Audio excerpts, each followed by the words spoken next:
we so afraid of having a conversation that means that there will be an impact for everybody? Don't talk at them, but speak with them.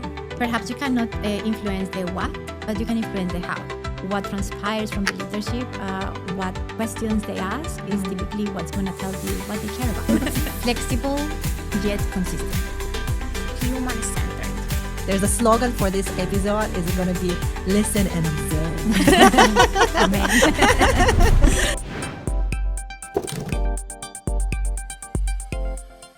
Welcome to HR and Beyond. In today's episode, we're going to talk about very mysterious area of HR business partnering.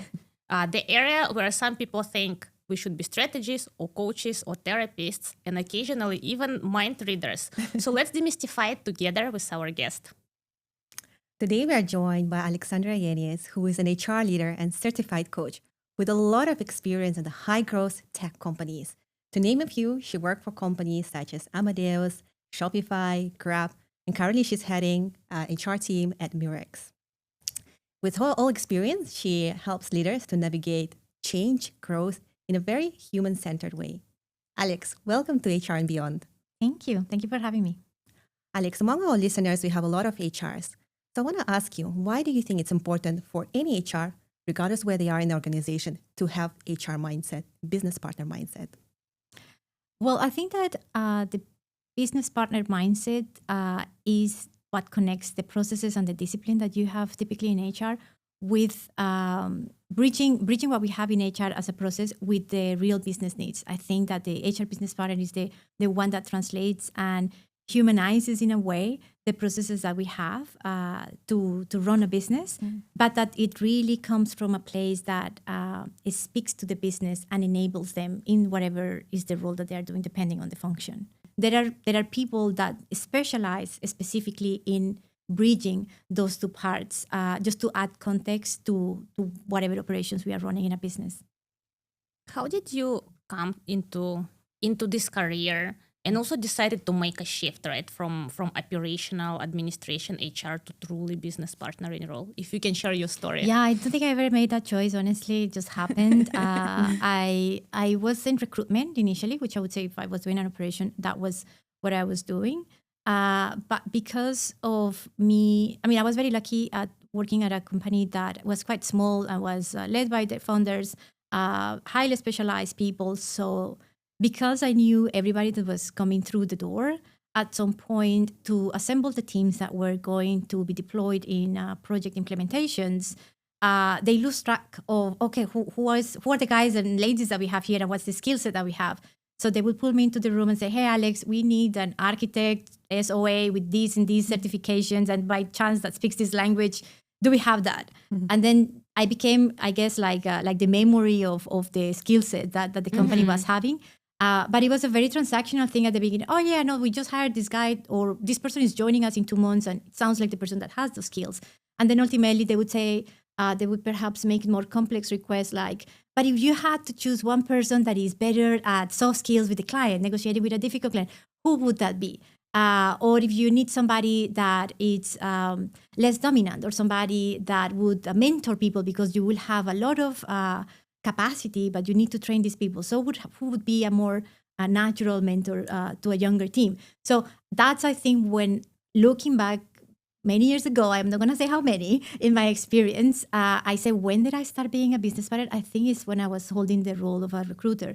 But in reality, I think the value added was not only bringing those people into the organization, but later on helping the senior leadership making decisions in placing certain people, and also flagging some gaps where they ask, we need somebody that has A, B, and C, and also setting the expectations and tell them, that sounds like a transformer, or that's a Frankenstein right there. You cannot have somebody that has all of those skills. You can have A and B, but we don't really have that combination. Maybe we need to go to the market or train that person or have 2 people instead of 1. I think looking back, that's when I think that was not recruiter's job, but it took me many, many years to realize that. I also know that you have a coaching certificate and you're a coach. How does it enhance your role as HR business partner? And did you see any change or shift when you gained these capabilities to coach others? Coaching for me gives a selfless kind of outlook to the work that I do. And when you are in the mindset of a coach, you see yourself as a facilitator of whatever situation is going through, and you are not there to have answers, which release a lot of the pressure that we have in different roles, that I should have an answer, I should have an idea of how to solve this situation, perhaps as an HR business partner or as a compensation manager or whatever it is. When you are acting as a coach, you are there to design a solution together with the person that you are working with. But it's very important, as per guidelines of the coaching ICF certification, that the solution should come from the individual. So you are a sounding board, and you are an instrument for them to clarify their thoughts, or perhaps their fears or their blockers, or why this matters, why now, why that way, what other. But it just makes you be more at service of the solution, instead of having a menu of options to offer for a given challenge that somebody's facing. How would you define a great HR partner? Would you say that it's the one who can wear these different hats at the right time, or is there something more? And also, we discussed about, I guess, what differentiates HR partner mindset versus a general HR or operational HR. So in your opinion, what would that be the key thing that, from the mindset perspective, that if somebody wants to be HR partner, they need to start thinking or working on that?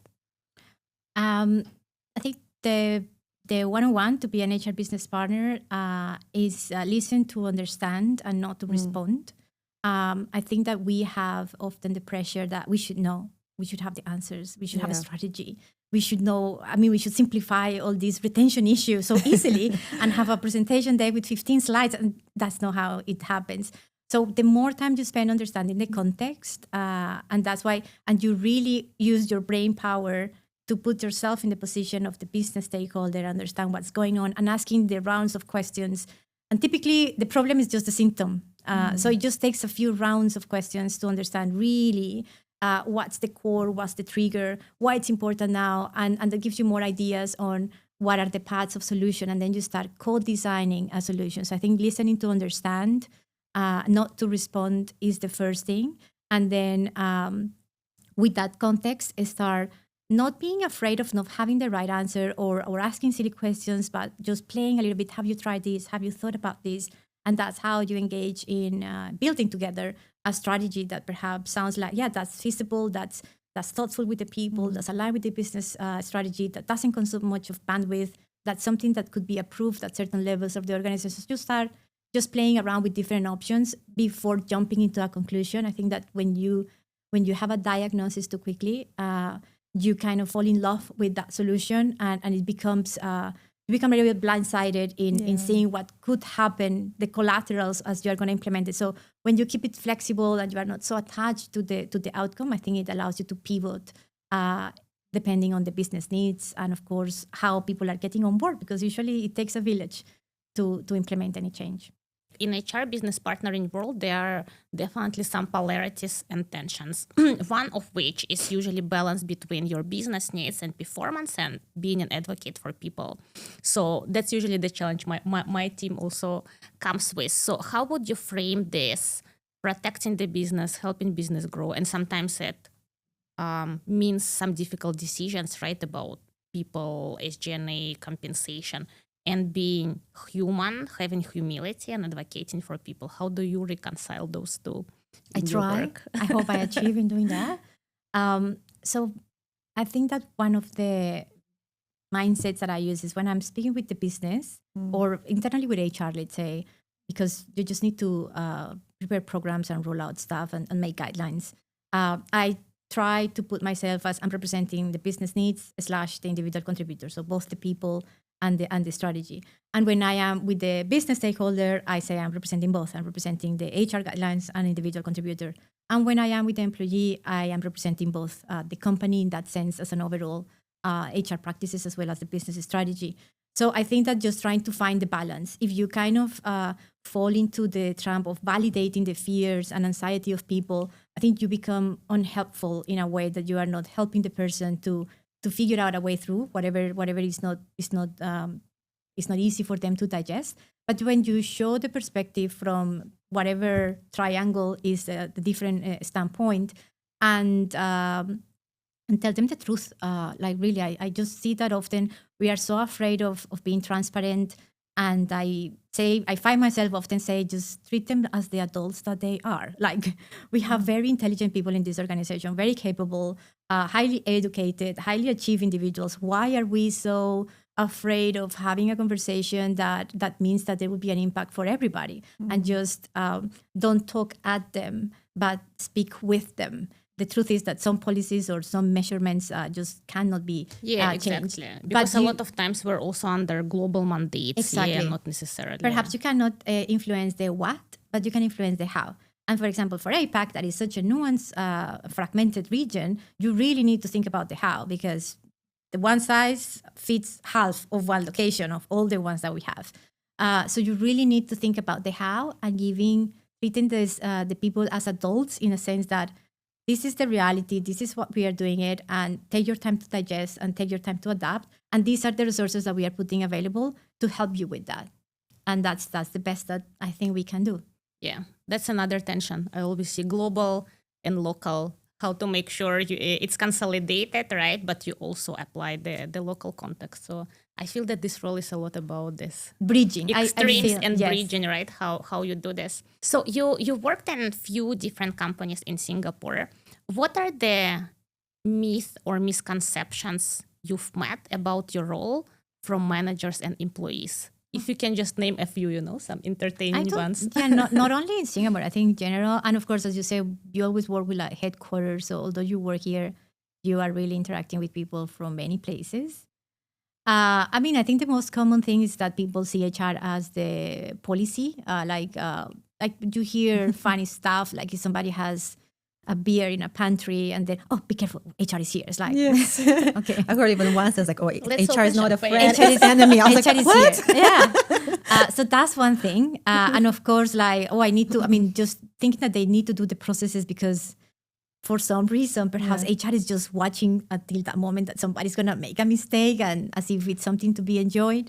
So I think it's honestly a very childish way of looking at HR. But I understand that's the stereotype. And the other one is the therapist, like, I have problems.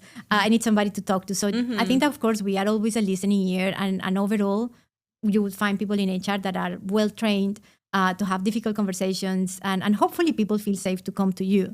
But it's also important to set the expectations right, that some people need to have real support of a different kind. Or sometimes there is simply a conflict of interest. And I am not the best person representing the company or the physical space of the office is also. So just confusing a little bit that with both extremes, I would say, or the therapist or the policy, the police. I have a question actually related to your earlier response when we spoke about some of the challenging situations or messages you needed to deliver to employees. And since I'm surrounded by two HRBP people, maybe I can ask both of you. So one is your proudest moment as an HRBP that you made a change, or perhaps there's something that you've done with a leader and you can share with the audience, and probably the toughest message that you also delivered to your people, or you needed to make certain decisions that, of course, it wasn't very easy. So maybe you can go with the toughest and you the proudest. Ooh. Turning tables. I have too many. Yes, I have Choose too many. the one. Okay, I think the one, definitely it's about restructurings and letting go of people. So one of the recent toughest experiences I had is closing one of the sites just because like this part of the business wasn't making money. So this was very tough message to deliver. When it's about performance, your attitude, right? Like you can justify why you're letting someone go when it's not people's fault and it's just the external environment which forces you to do it. It's different. But I completely agree with Alex, and it resonated to me that what can be something we cannot change, but how you do it, that's in our control. So we shouldn't feel powerless. And the how, in the way we treated people, communicated, brought them on board with humility, respect, until the last day, giving space to express emotions, get together and celebrate them, it made big difference. It doesn't take away the difficult fact, right, that people are jobless, but they really left the company with their head high. feeling respected, and feeling that we as a company did everything we could. I think, I don't know why I go back to this one because it's quite a long time ago, before COVID, definitely. So the remote work was not a thing, even before I came to APAC. I had a case of an employee who was a single mom, and she had 2 kids, and one of them had special needs. And there was just a lot of difficult situation going through her with her kids. And she had a support job. So you need to access the systems, and then you cannot access the systems from your house because then that's of course that's in jeopardy of the safety of the organization. So you cannot actually access your job as a support operator in that time. And she also couldn't afford to lose her job for this context, but she couldn't not be home. It took her a long time to really explain to me in detail what was going through, and it was very personal and very, very difficult. And she asked me, I need to work from home. The vacation wasn't an option because there were tax implications that would impact her financially not to be operational, of course, plus the fear of losing the job if you are not seen as reliable. So the only option that would suit her would be that exception to work from home in that period. And I had to go. I was, I think, an HR specialist, and I had to go to a VP of whatever, somebody, maybe the boss of my boss.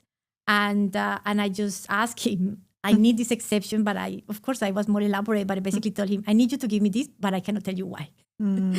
So it was like, but we cannot do this for ABS. Well, but I check with IT. These are the things that we can do. These are the things that we can enable. Yes, it will cost us a little bit of this and that, and it's an additional bandwidth.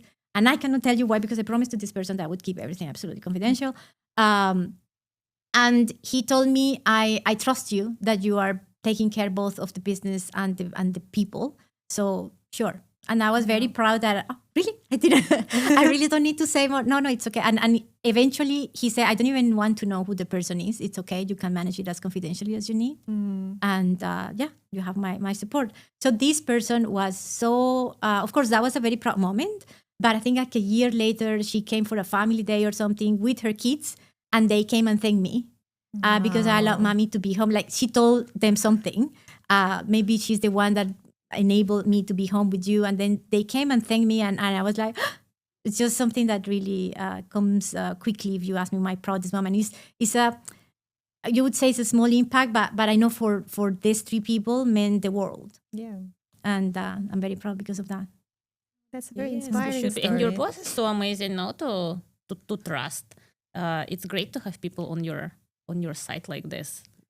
And that's how I would define as well great HRs, that they truly represent also your people's interests, right? It's not just like seeing one-sided story, but you're there, right, and not being afraid to raise and stand up for your people. Because ultimately, HR stands for human resources.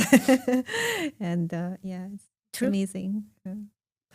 So actually about human, we did want to discuss with the rise of AI agents and some of the AI agents replacing customer service job, for example. How do you see it playing out in the workplace? And should we be called human resources or just resources? Or technology. Yeah, exactly. What are your thoughts on this? Especially in you're in the high growth technology industry. I'm sure this is always being asked, or can we change it to an AI agent, or do we need actually someone to execute this task? I'm not sure, because people are also very afraid of the confidentiality that goes through HR. So when you, for example, you think about automating some processes, I think that we still have many questions to answer. And big disclaimer, I'm not an expert in AI at all.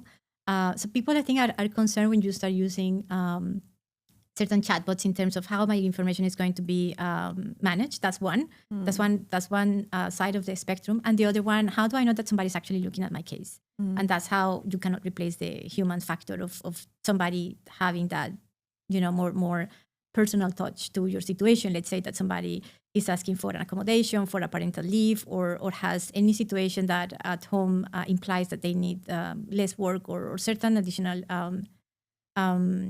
as I was explaining in my previous example, additional work from home allowances or permissions. You want somebody that can really understand what you are going through to just make a call, a judgment call.